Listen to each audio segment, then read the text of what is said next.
Pernah nggak sih Anda ngerasa hidup ini kayak lagi lari di treadmill tapi nggak pernah sampai kemana-mana? Anda terus bergerak, terus berusaha, tapi kok ya garis finishnya nggak kelihatan? Nah, di sini kita bakal coba bongkar fenomena ini.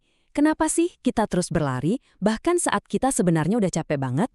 Pertanyaannya simpel, tapi jujur deh, nusuk banget. Anda mungkin lari kencang banget, tapi apakah Anda benar-benar bikin kemajuan yang berarti? Atau jangan-jangan Anda cuma lari di tempat, menghabiskan energi tanpa benar-benar bergerak maju? Nah, inilah yang biasa kita sebut the rat race atau perlombaan tikus. Ini tuh sebuah siklus yang gak ada abisnya dan capek banget. Polanya gini, kerja makin keras biar dapat duit lebih banyak, malah habis lebih banyak juga buat ngejaga gaya hidup. Gaya hidup yang ironisnya nuntut kita buat kerja lebih keras lagi. Bener-bener lingkaran setan kan?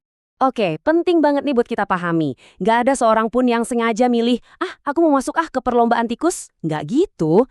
Ini tuh bukan kayak pintu jebakan yang tiba-tiba kebuka terus kita jatuh. Justru ini adalah sebuah tujuan yang kita capai lewat ribuan pilihan-pilihan kecil yang kelihatannya logis dan masuk akal dari waktu ke waktu. Jadi, gimana ceritanya kita bisa kejebak? Nah, semuanya itu berawal dari jebakan-jebakan yang ada di pikiran kita sendiri. Yuk kita bedah satu persatu. Jebakan pertama namanya keren sih, adaptasi hedonis atau bahasa gaulnya lifestyle creep. Ini tuh kecenderungan alami kita buat balik lagi ke level kebahagiaan standar meskipun kita baru dapat hal positif kayak kenaikan gaji, rasa senengnya itu cuma sebentar terus ya udah biasa lagi. Gini loh cara kerjanya, sesuatu yang kemarin kita anggap kemewahan, hari ini dengan cepat jadi kebutuhan. Dulu mungkin ngopi di kafe mahal tuh mewah banget ya, sekarang wah udah kayak ritual wajib buat mulai hari. Begitu pendapatan kita naik, keinginan kita juga ikut naik, dan pelan-pelan statusnya berubah jadi kebutuhan. Alhasil standar hidup kita jadi makin mahal.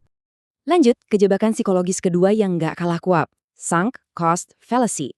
Ini alasan kenapa banyak orang susah banget keluar dari karir yang sebenarnya nggak mereka suka. Kita ngerasa, aduh, udah terlalu banyak waktu, tenaga, bahkan identitas yang gue taruh di sini. Masa mau berhenti sekarang? Rasanya tuh sayang banget sama pengorbanan yang udah-udah. Dan kutipan ini, wah benar-benar kena banget. Masalah dari perlombaan tikus adalah bahkan jika kamu menang, kamu tetaplah seekor tikus. Artinya, menang dalam sebuah perlombaan yang salah, ya sama aja bohong. Kemenangan yang hampa. Oke, tadi kita udah ngomongin soal jebakan di pikiran kita. Sekarang, yuk kita geser ke faktor luar. Aturan-aturan gak tertulis dari masyarakat yang tanpa sadar membentuk cara kita bertindak dan apa yang kita harapkan dari hidup. Sejak kecil, kita tuh kayak disodorin satu cetak biru kehidupan yang disebut mitos sukses linier. Sebuah narasi yang bilang kalau hidup itu harus kayak garis lurus yang terus-terusan naik.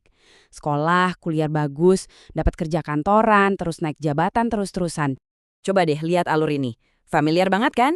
Nilai bagus biar masuk universitas bagus biar dapat kerjaan bagus, kerja bagus biar dapat promosi dan rumah lebih besar. Terus. Tapi ada satu masalah besar di sini. Narasi ini nggak pernah ngasih tahu kita titik cukupnya di mana. Nggak ada yang bilang kapan kita boleh berhenti mendaki. Dan di atas semua itu ada yang namanya perbandingan sosial. Keinginan buat kelihatan gak kalah dari teman atau tetangga itu jadi bahan bakar utama siklus ini. Seperti kata kalimat ini, kita seringkali beli barang yang gak kita mau, pakai uang yang gak kita punya, cuma buat bikin orang lain terkesan. Nah, sekarang kita masuk ke lapisan yang paling dalam nih. Struktur ekonomi dan sistem yang ada di sekitar kita.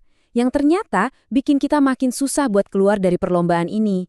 Tabel ini ngejelasin semuanya dengan gamblang. Pertama, utang. Kayak cicilan rumah atau pinjaman, itu menciptakan kewajiban yang nggak bisa kita hindari. Dan ini jelas mengurangi kebebasan kita. Kedua, biaya hidup yang terus naik bikin kita super tergantung sama gaji.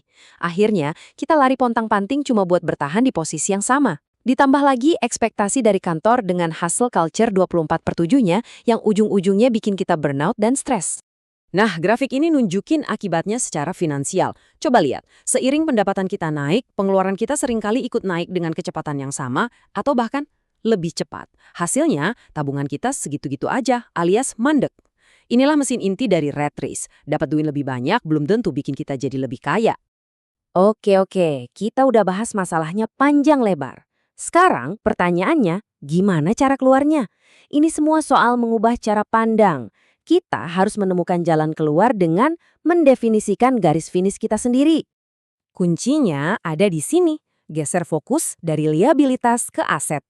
Gampangnya gini, liabilitas itu hal-hal yang nyedot waktu dan uang Anda, kayak cicilan mobil mewah atau gadget terbaru. Sementara aset itu kebalikannya, dia justru membeli kebebasan dan waktu Anda, contohnya investasi atau bisnis sampingan. Jadi ada 3 langkah penting yang bisa kita mulai. Pertama, dan ini yang paling penting, definisikan kembali apa arti cukup buat Anda secara pribadi, bukan menurut orang lain. Kedua, fokus buat bangun aset, bukan nambahin liabilitas. Dan ketiga, hiduplah dengan sadar dan sengaja, jangan cuma ngikutin arus. Dan ada banyak banget loh jalan lain yang bisa ditempuh buat nerapin cara pikir ini. Ada yang milih minimalisme, ada yang fokus mendalami literasi finansial, ada yang jadi freelancer atau kerja remote biar lebih fleksibel, bahkan ada yang namanya geo arbitrage, pindah ke tempat yang biaya hidupnya lebih rendah biar nilai uangnya lebih tinggi. Jadi, sebagai penutup, coba deh tanyakan ini ke diri Anda sendiri. Seandainya besok Anda berhasil mencapai semua tujuan yang Anda punya sekarang, apakah Anda bakal berhenti berlari? Atau jangan-jangan garis finishnya cuma bakal geser sedikit lebih jauh? Jawabannya cuma Anda yang tahu.